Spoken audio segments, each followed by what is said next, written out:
Good morning. Goodness, feels like a while since we've spoken to you. I am doing a race simulation run. It's 6k effort at 10k race pace, which leads me on to, I don't think we've said, we've entered myself for a race next Saturday, which is I think about 10 days away. It is called the Air 10k and it's in Kew Gardens in London. I've been following a training plan that Ben's given me. We've set myself up on Final Surge, which has been great. I've got a PB, or I've done races in every distance, so 5k, half marathon, marathon, and I've never done a 10k race. So it was an excuse to buy some new shoes, so we're going to try out my new shoes for the first time today. The plan is a 2k warm-up, 2.5k warm-up, 6 kilometers at 10k pace. That will be 4-minute kilometers. Now, I have no idea, absolutely no idea if I can hold that for 6k, and then a couple of k for a cool down. Yeah. Feeling nervous. We'll smash it. Catch you in a bit.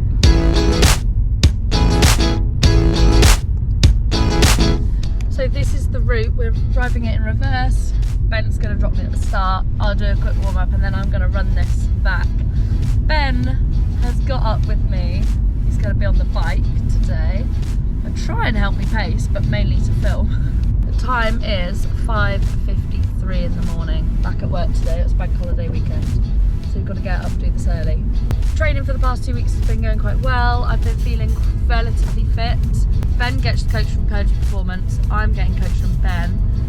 I think with a bit of input and help from them. But, yeah, for sure. But it's been amazing to wake up and have structure every day. I love following a plan. I love having a coach. I know Ben's my boyfriend, but I love having that person hold you accountable. The past few days I've been struggling with my hip issue in my stomach.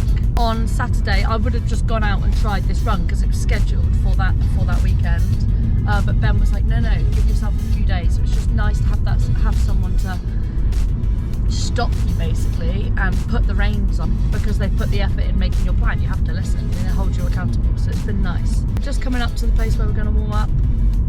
I'm getting nervous on a Tuesday morning. A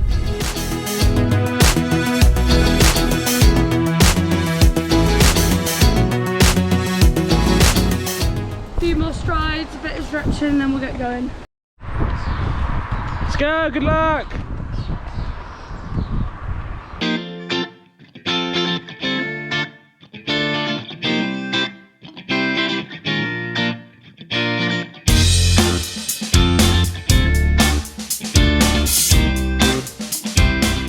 So Nick's just gone through the first K, pretty much bang on 4 minutes, which is bang on pace. We're trying to do a race sim today, which the idea is to get Nick used to running at this pace so that it's not alien when we arrive at race day. She's going really well, she's looking strong, first day in the new shoes. It looks like she's enjoying them anyway, so yeah, let's get it, let's go Nick. That's halfway, 3k in, and pretty much bang on 12 minutes. She's pacing this absolutely beautifully. She looks great, the sun's just come out. 12 minutes to go, over halfway. Come on, Nick. Deep breaths, high knees. She's looking relaxed, she's looking really good. Let's go.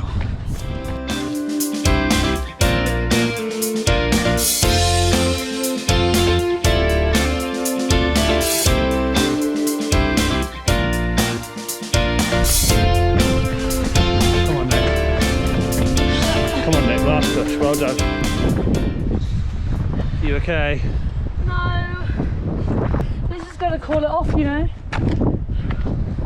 So Nick's hip in the last, we got to about, I had 800 meters to go. She's got a physio appointment next week, which hopefully we'll be able to use, but we're just hoping that it doesn't call off the race for her. She was going so well for the first probably 4k, absolutely bang on pace. Well done! 5.5k, it was just unbearable, so we'll go and catch up to her. Now I think she's just finishing off the last 800 meters. Get the gas down, she's too quick for me.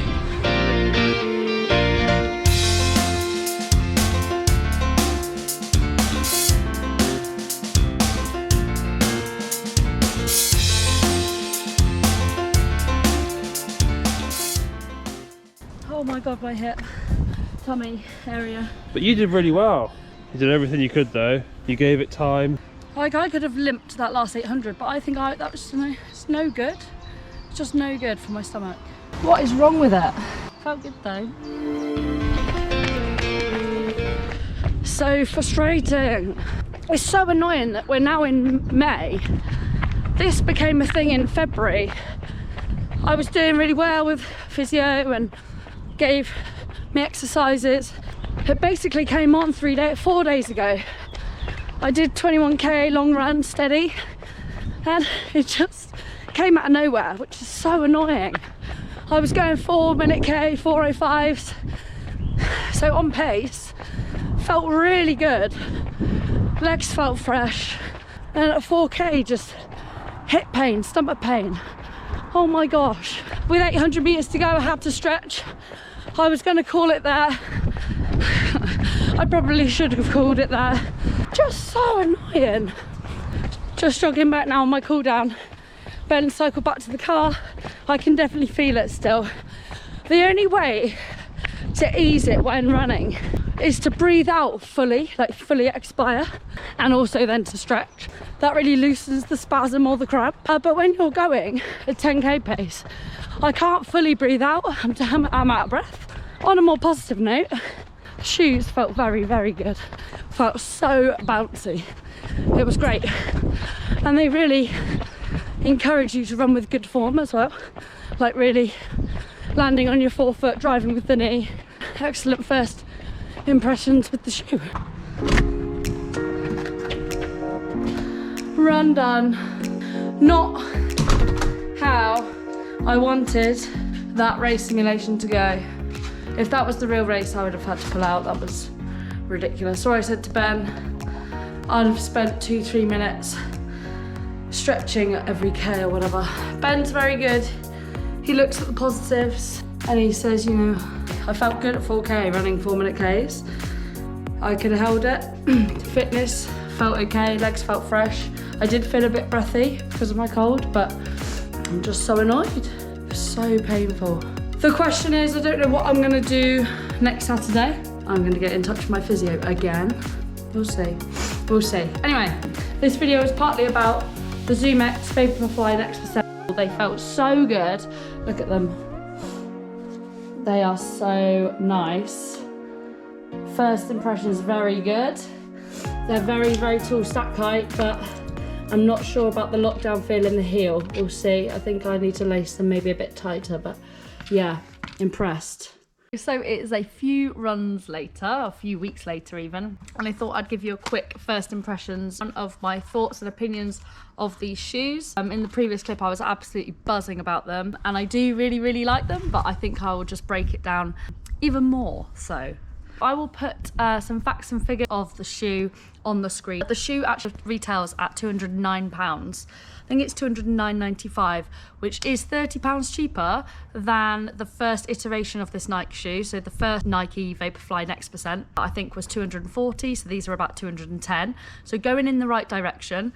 I think they're £50 cheaper than the Alphafly. The function of this shoe is a performance shoe. It's a racing shoe. It's quite extravagant to spend all that money just on a race day shoe or a key session shoe. It's a tall stack height, 40mm in the heel and 32 in the forefoot. So the drop at 8mm. It gives you like a nice lean forward type of feel. It gives you a racing aggressive feel. So quick anatomy of a shoe is that you've got the upper, you've got the midsole here, and then you've got the outsole, which is underneath the shoe. Well, Nike have published that the main development of this shoe, the first Next Percent 2 years ago, it was the upper. So this upper is called engineered mesh. The old vapor weave. It was like very good at wicking water off, so it didn't absorb. I've not run in these shoes in the rain, so I can't comment, but they're very breathable, and it locks down the front of your foot really well. It makes the shoe and your foot feel as one, if that makes sense.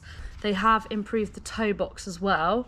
They've added that bit of rubber overlay to the toe box just to give the toe box a little bit more strength. The laces are like bobbly, and they've added pocket padding to the tongue and to the heel counter, so it just gives that little bit more comfort. The midsole of this shoe has not changed from the Vaporfly Next Percent, so it is all predominantly ZoomX foam.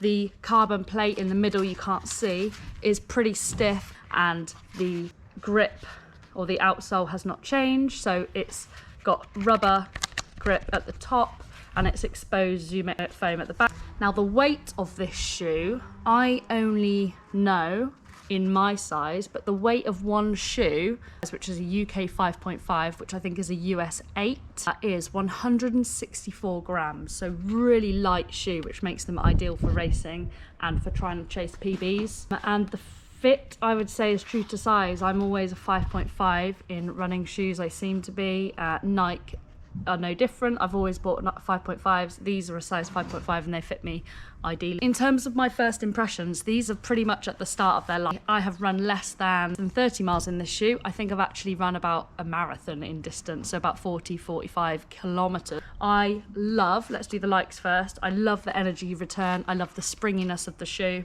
I love that it forces you or promotes you to run with good form and good posture. The drop makes you rock forward, but it forces you to land on your forefoot, which is the optimal place to then spring off with that carbon plate. And I love the look of the shoe. I will say that I do have a pair of Saucony Endorphin Pros, which was the first pair of shoes that I had with a carbon plate.